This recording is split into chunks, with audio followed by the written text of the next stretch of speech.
Here is what you will need: 2 cups macaroni, 4 eggs, 3 cups of whole milk, 1 cup of sugar, and vanilla extract. Start by boiling your macaroni until just tender. Don't overcook. We want to hold its shape in the oven.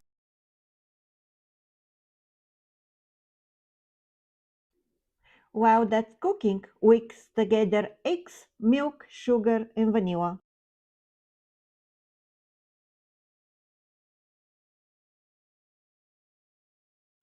That custard is the heart of the dish, sweet, silky, and comforting.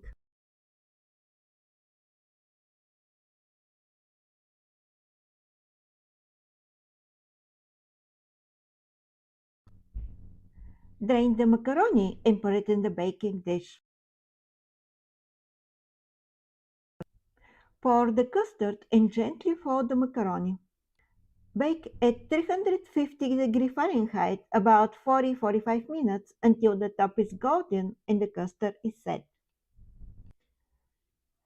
Let it cool slightly before serving. It's even better when the flavors settle.